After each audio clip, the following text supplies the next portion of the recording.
Kampung YouTuber di Banyumas dan sosok Sibun sebagai pionirnya, kini sudah dikenal banyak orang. Semua itu karena Sibun tak mau menyerah dengan keadaan. Siswanto, 38. Dengan akun YouTube-nya Sibun Channel kini punya 1,22 juta subscriber dan 2032 konten video. Kampung YouTuber di Desa Kasegeran, Kecamatan Cilongok, Kabupaten Banyumas juga sudah terkenal. Namun di balik kesuksesan Sibun saat ini, ternyata memiliki jalan cerita yang sangat memilukan. Sibun berbagi kisahnya berjuang dalam obrolan dengan Detikainet, Senin, tanggal 7 Juni tahun 2021, lalu. Mengawali kisahnya, Sibun mengatakan dirinya hanya lulusan SD dan bukan dari keluarga yang mampu. Ayahnya hanya seorang pedagang keliling saat ada acara hiburan desa dan ibunya yang seorang pedagang sayur. Sibun membantu orang tuanya berjualan, namun karena masalah biaya akhirnya Sibun putus sekolah. Setelah lulus SD sekitar tahun 1996, dirinya yang masih remaja ini mengadu nasib ke Jakarta sekitar tahun 1997 hingga 1998. Saat kerusuhan Mei tahun 1998 terjadi, Sibun terpaksa pulang ke desanya demi keselamatan jiwa. Masa remaja yang tidak menentu pada Sibun dan kawan-kawan, membuatnya dianggap oleh warga kampung sebagai anak nakal. Jadi dulu kita anak muda yang nakal-nakalnya anak muda, namanya di kampung.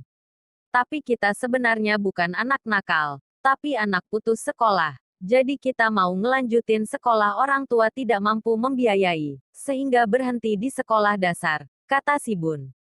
Mengetahui hal tersebut, Kepala Desa Kasegeran, Seifuddin yang pada tahun-tahun 1999 sampai tahun 2000 menjabat periode pertama menyampaikan jika ada program pelatihan gratis untuk anak-anak putus sekolah dan anak-anak tidak mampu.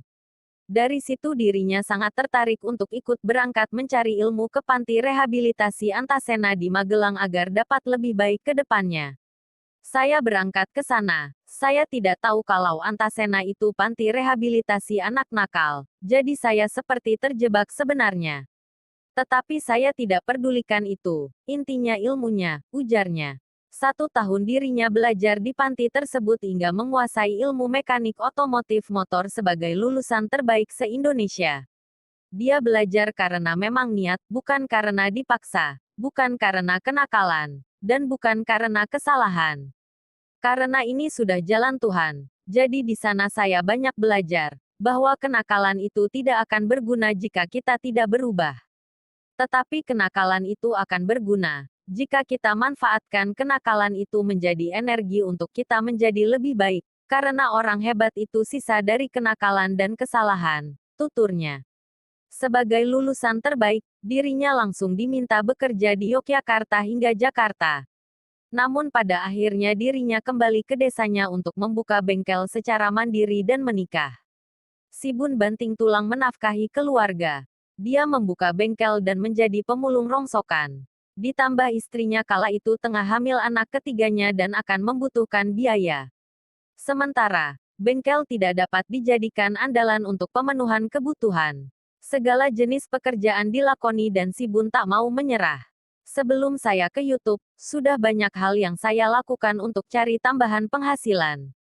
Dari cari rongsok, keliling setiap abis bengkel tutup, bawa magnet sambil ngurut jalan, bawa gendong keranjang, kantong plastik, botol plastik saya masukkan tidak mengubah.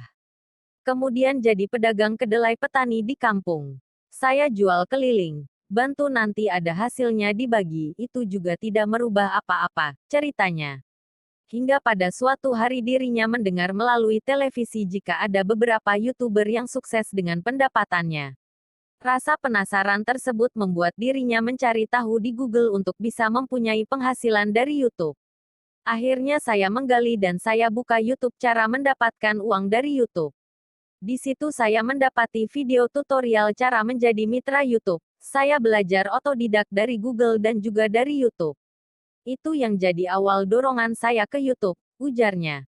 Di tahun 2016, untuk pertama kalinya, dia membuat channel YouTube Sibun Nugroho, tentang komedi yang dimainkan oleh anak-anak di desanya. Apakah langsung sukses? Tentu tidak, channelnya tidak laku. Tapi si Bun lagi-lagi tidak menyerah. Selama 3 bulan proses pembuatan 5 video komedi ini dan jadi. Lalu saya upload ke si Bun Nugroho ini tidak ada minat menonton. Warganet tidak ada yang tertarik menonton. Akhirnya saya berhenti membuat konten komedi. Saya berpikir saya tidak berjodoh cari rejeki di YouTube. Jelasnya. Padahal saat itu untuk memproduksi video YouTube tersebut dirinya memakai handphone hasil menggadaikan perhiasan milik istrinya. Frustrasi. Cicilan kredit HP tetap berjalan. Si Bun nyaris menyerah.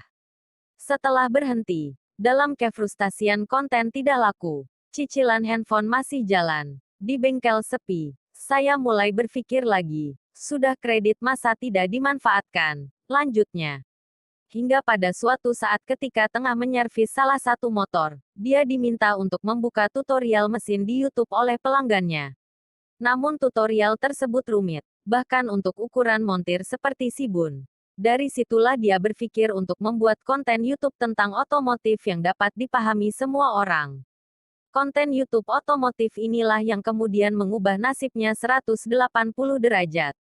Konten YouTube otomotif ini menjadi awal dari popularitas si Bun dan lahirnya kampung YouTuber. Inspirasi saya main YouTube itu tadi, melihat konten tutorialnya itu susah dimengerti. Saya seorang mekanik saja nonton kesulitan memahami, jadi ada dorongan saya bikin. Di lain sisi kenapa saya terdorong? Tadinya ingin punya pendapatan, ucapnya. Bagaimana si Bun berjuang membangun channel YouTube-nya? Tunggu cerita selanjutnya tentang kampung YouTuber.